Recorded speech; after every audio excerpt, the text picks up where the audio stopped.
Hello दोस्तों, welcome back.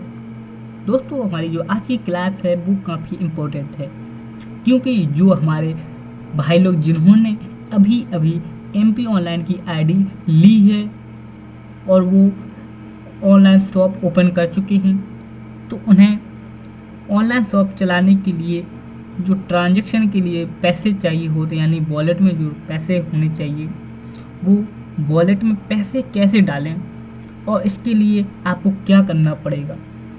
क्योंकि दोस्तों, अगर आप अपने वॉलेट में किसी अन्य व्यक्ति से पैसे डलवाते हैं तो वो आपसे कुछ एक्स्ट्रा चार्ज भी ले लेता है। तो इन सभी से बचने के लिए आपको क्या करना है कि आपको स्वयं अपने ही द्वारा इसे रिचार्ज करना है। अब इसे रिचार्ज करने के लिए आपके पास इन लगभग आपको कुछ, जो अभी हम आपको नाम बताने वाले उनमें से आपके पास कोई एक ज़रूर होना चाहिए। जैसे कि पहले तो बात कर ली जाए एटीएम की, जो कि अधिकतर सभी लोगों के पास रहता है। इसके बाद दूसरे नंबर पर बात की जाती है इंटरनेट बैंकिंग की। तीसरे नंबर पर की जाए यूपीआई या पेटीएम की। और इसके बाद जो आपके पास फ़ोन पे होता है, गूगल पे होता है, तो इन सभी के द्वारा भी आप अपने एमपी ऑनलाइन वॉलेट में टॉपअप कर सकते हैं, यानी रिचार्ज कर सकते हैं उसका। ठीक है। अब इन सभी को रिचार्ज कैसे करना है, तो इन सभी के बारे में हम आपको स्टेप बाय स्टेप आपको बताएंगे कि आप एटीएम यानी कि debit card, credit card, net banking और यूपीआई वगैरह से किस प्रकार से आप रिचार्ज कर पाएंगे। ठीक। तो सबसे पहले आपको क्या करना है कि आपको अपने गूगल बार पर आ जाना है और ये पोर्टल ओपन कर लेना है। पोर्टल ओपन करने के लिए आप गूगल बार पर एमपी ऑनलाइन भी टाइप करके सकते हैं, एमपी ऑनलाइन, और सर्च कर सकते हैं। इसके बाद आपके सामने जो फर्स्ट लिंक रहेगी आपको क्लिक कर देना है। क्लिक करते ही आप पोर्टल पर आ जाएंगे। चलिए दोस्तों, आगे बढ़ते हैं। यहाँ पर आपको क्या करना है, अपनी आईडी को लॉगिन कर लेना है। ठीक है। चलिए यहाँ पर हम लॉगिन कर लेते हैं। लॉगिन करने के लिए आपको उपयोगकर्ता चुन लेना है, क्यों यूजर नेम, जो भी आप यूजर नेम डालते हैं, पासवर्ड डाल लेना है और आंसर और सबमिट कर लेना है। ठीक है। चलिए दोस्तों, इसके बाद एक बात और याद आती है, अगर आप हमारे चैनल पर नए हैं तो चैनल को सब्सक्राइब जरूर कर लें और बेल आइकन को भी प्रेस कर दें, जिससे हमारी आने वाली जो क्लासेस रहेगी वो आपको मिल सके। ठीक। चलिए कर लेते हैं, आगे लॉगिन करते हैं। लॉगिन करते ही कुछ आपके सामने इस प्रकार का पॉपअप ओपन हो जाएगा, जहाँ पर फर्स्ट पेज पर ही कुछ इंस्ट्रक्शन दिए जाते हैं। जैसे कि यहाँ पर लिखा है, समस्त कियोस्क संचालकों को अवगत कराया जाता है कि कियोस्क टॉपअप आपके लॉगिन के माध्यम से ऑनलाइन ही किया जा सकता है। मैनुअल टॉपअप किसी भी स्थिति में नहीं किया जा सकता है।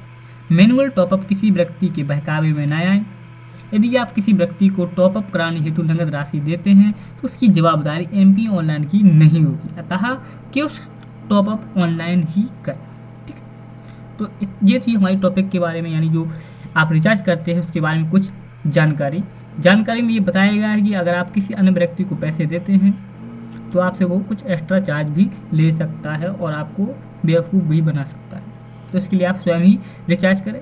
तो चलिए, अब रिचार्ज कैसे करना है आगे बढ़ते हैं। यहाँ पर आने के बाद आपको यहाँ पर दिख जाएगा गतिविधियाँ, यहाँ पर आपको क्लिक कर देना है। चलिए हम क्लिक कर देते हैं।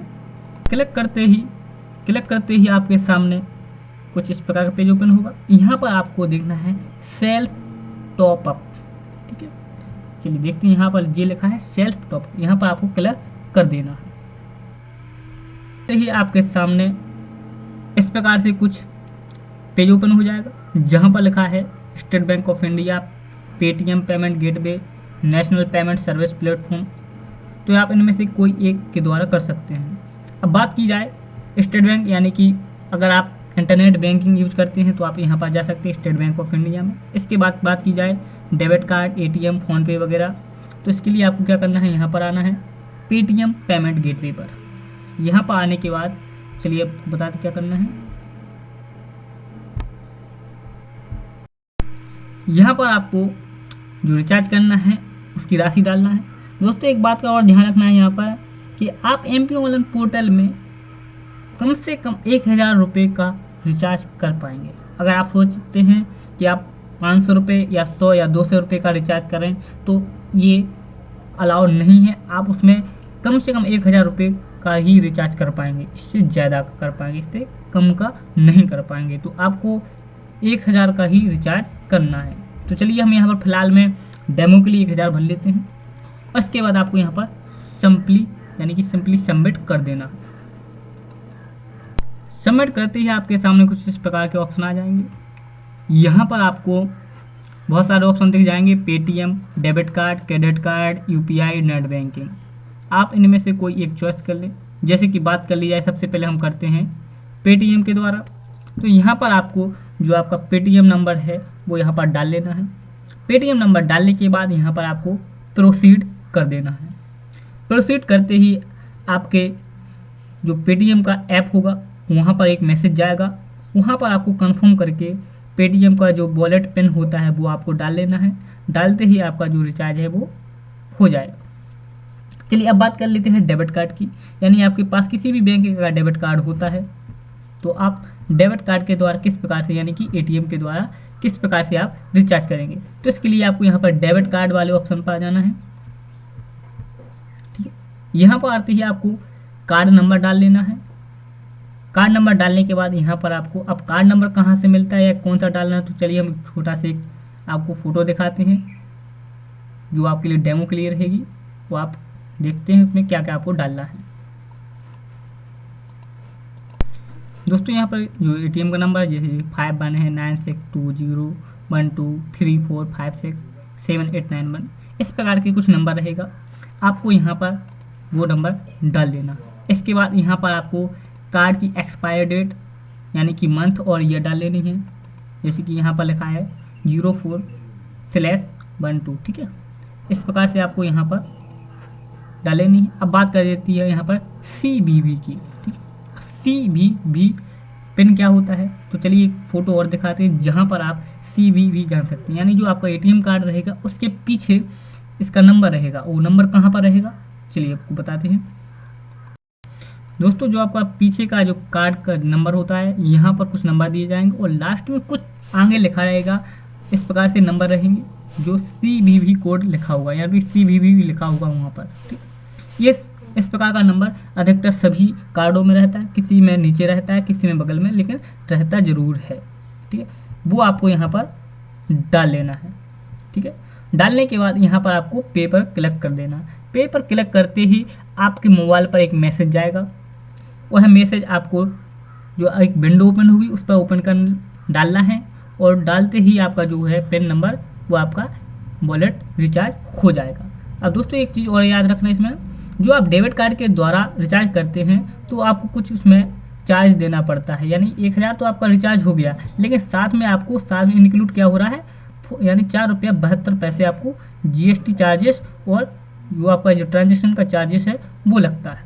ठीक है, इसी प्रकार से आपको क्रेडिट कार्ड में कर लेना है, जो भी आपके पास क्रेडिट कार्ड हो। यहाँ पर आपको जो GST है वो 10 रुपये लगता है, यानी 10 रुपया 3 पैसे। अब बात कर ली जाती है फ़ोन पे या गूगल पे, तो यहाँ पर आपको पास जो भी आपके पास UPI हो वो यहाँ पर आपको डाल लेना है वो नंबर, और लास्ट में आपको @ लगाकर बैंक का नाम लिख लेना है। दोस्तों इसमें एक और आपको बेनिफिट है कि आपको इसमें कोई एक्स्ट्रा चार्जेस नहीं देना पड़ता है। अगर आप 1000 का करते हैं तो उसमें आपका कोई एक्स्ट्रा चार्ज नहीं है। यहाँ पर क्लिक करते ही आप पे करेंगे। पे करते ही आपने जिस भी ऐप का जो भीम UPI ID है वो डाला होगा, उस पर एक मैसेज गया होगा। आपको अपने मोबाइल में जाकर उसे ओपन करना है। ओपन करते ही आपको वहाँ पे एक रिक्वेस्ट मनी का एक ऑप्शन दिख जाएगा या पेंडिंग मनी दिख जाएगा। पेंडिंग मनी पर जाते ही आपको क्लिक कर लेना है और क्लिक करते ही उसमें जो रिसीविंग रहेगी उसे कंफर्म कर लेना है। कंफर्म करते ही आपको उसमें वॉलेट यानी कि आपने जो पासवर्ड बनाया होगा वो आपको डाल देना है। डालते ही आपका जो है वॉलेट रिचार्ज हो जाएगा। ठीक है, चलिए अब बात कर लेते हैं नेट बैंकिंग की। तो दोस्तों नेट बैंकिंग तो सभी लगभग किसी के पास रहती है या नहीं रहती है, लेकिन इसमें आप जैसे ही आपके पास किसी बैंक की नेट बैंकिंग रहती है, जैसे कि state bank, ICICI, axis bank, Punjab national bank, Kotak bank आदि। ठीक, इसके बाद अन्य भी बैंक रहती हैं, तो आप इनमें से चॉइस कर सकते हैं। नीचे जिस भी बैंक में आपका इंटरनेट बैंकिंग हो वो चॉइस कर लेना है। ठीक है, और इसके बाद आपको क्या करना है, पेपर कलेक्ट कर देना है। जैसे अगर हम स्टेट बैंक का करते हैं तो आपको वहाँ पर अपना यूजर नेम और पासवर्ड डाल लेना है। पासवर्ड और यूजर नेम डालते ही आपके सामने एक विंडो ओपन होगा पेज, उसे आपको कंफर्म कर देना है। कंफर्म करते ही आपका जो वॉलेट है वो रिचार्ज हो जाएगा। ठीक, तो चलिए दोस्तों, ये थी हमारी आज की क्लास। अगर आपको कुछ डाउट रहता है या कोई प्रॉब्लम आ रही है तो आप हमें कमेंट करके बता सकते हैं, या फिर आप हमारे व्हाट्सएप ग्रुप में जुड़कर हमें से सवाल पूछ सकते हैं कि सर हमें यहाँ पर प्रॉब्लम हो रही है। ठीक है, तो चलिए दोस्तों, थैंक यू फॉर वॉचिंग।